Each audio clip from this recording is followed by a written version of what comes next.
नमस्कार, मेरा नाम महेंद्र सिंह कुशवाहा है और इस समय हम दतिया ज़िले के सरसई गांव में मौजूद हैं और आपसे मुलाकात करवाने वाले हैं एक बहुत ही होनहार और बहुत ही उच्च विचार रखने वाली बच्ची से, जिनका नाम सेजल राय है। इन्होंने 15 अगस्त कार्यक्रम के दौरान शासकीय विद्यालय में अपने विचार व्यक्त किए थे। वो विचार क्या थे? शिक्षा व्यवस्था को लेकर विचार थे। आइए उन विचारों को हम आप विस्तार से उनसे बात करेंगे। सबसे पहले गुड़िया, आपका नाम? मेरा नाम सेजल राय है। सेजल जी, सबसे पहले आपका तो हमारे SRB चैनल में बहुत बहुत स्वागत है जी। आगे आप बताइए, किस कार्यक्रम के दौरान आपने क्या क्या आपने बात रखी? देखिए, हमारे देश में 2 तरह की शिक्षा व्यवस्था है, अमीरों के लिए अलग और गरीबों के लिए अलग। अमीरों के लिए प्राइवेट स्कूल और गरीबों के लिए सरकारी स्कूल। जब घर पर मेहमान आते हैं और पूछने पर हम बताते हैं कि सरकारी विद्यालय में पढ़ रहे हैं, तो उनके चेहरे का रिएक्शन, भाव एक अलग प्रकार का हो जाता था। तब मुझे बड़ा दुख होता था, तो मैंने सोचा क्यों ना मैं उन लोगों को प्रेरित करूं। यानी जब आप ये बताती हैं कि सरकारी स्कूल में हम पढ़ रहे हैं, तो आपके जो रिश्तेदार होते हैं या जो घर वाले होते हैं, तो उनका रिएक्शन बदल जाता है कि आप सरकारी स्कूल में पढ़ रहे हैं इस तरीके से। जी, इस पर आप क्या कहना चाहेंगे?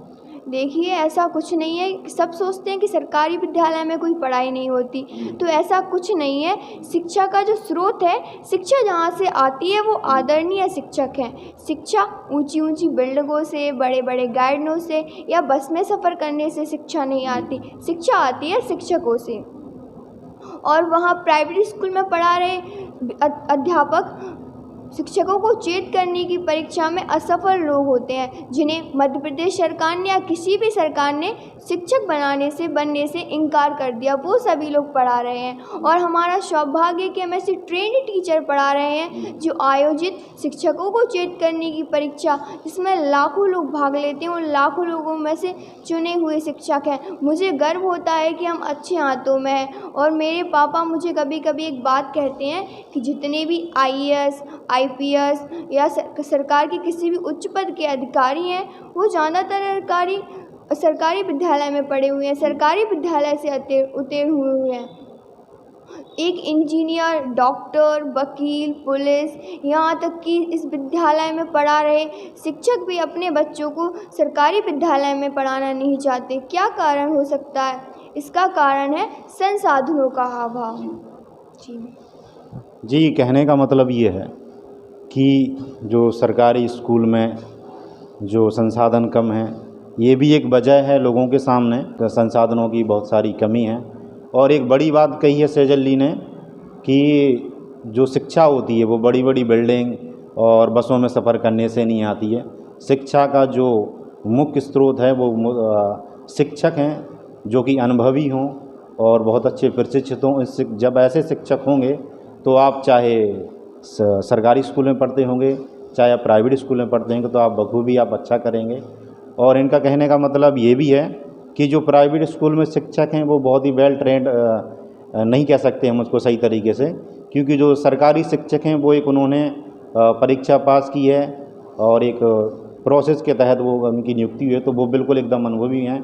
और उनका कहने का मतलब है कि सरकारी जो स्कूल में अध्यापक हैं वो बहुत ही अच्छी हैं और बहुत अच्छा उनके अनुभव है।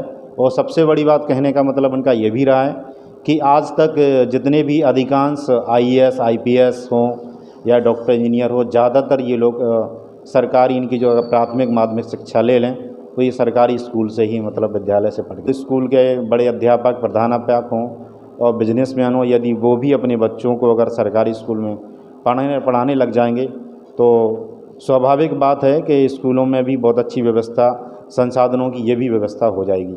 सेजल जी, और आपसे जानना चाहेंगे आगे आप क्या करना चाहते हैं आप? देखिए, मैंने बहुत सोचा, उसके बाद मुझे लगा कि मेरा इंटरेस्ट सिर्फ बिजनेस में है। मैं अपने पापा का बिजनेस बढ़ाना चाहती हूँ। यस जी, बिजनेस करवाना चाहते हैं पिताजी का आप? पिताजी का यानी जो फार्मा की आपकी दुकान है, उसी में आप बिजनेस आगे बढ़ाना? हाँ, मैं उसी में अपना बिजनेस आगे बढ़ाना चाहती हूँ। तो आगे आप कहाँ तक पढ़ाई करेंगे, उसके बाद फिर आप बिजनेस लाइन में जाएंगे? देखिए, मैंने अभी कुछ ज़्यादा तो नहीं सोचा, बट मैं आर्ट लूँगी, उसके बाद मैंने अभी कुछ सोचा नहीं इसके बारे में। देखिए, एक भी ये बहुत अच्छी बात है कि अधिकांश लोग ज़्यादातर डॉक्टर, इंजीनियर, IPS बनना चाहते हैं, कोई भी खेती बाड़ी की लाइन में नहीं जाना चाहता है। तो इसमें भी बहुत अच्छा स्कोप है और बहुत सख्त ज़रूरत है कि ये जो युवा पीढ़ी है और नए जो भविष्य हैं बच्चे, यदि वो भी अगर खेती-बाड़ी को लेकर अगर इस विभाग में अगर आना चाहते हैं, इस लाइन में आना चाहते हैं, तो ये बहुत अच्छी बात होगी।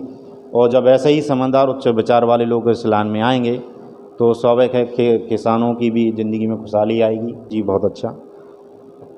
तो देखा आपने किस तरीके से जल ने अपने सरल और स्वभाव अपने विचार रखे। तो हमारा दर्शकों से आग्रह है कि इस खबर को अगर वो देख रहे हों तो इस पर वो विचार करें और अपनी राय दें और अपने बच्चों को शासकीय स्कूलों में पढ़ाने से ना हिचकिचाएँ। जी, और आपकी जो राय हो आप कमेंट बॉक्स में आप हमें बता सकते हैं।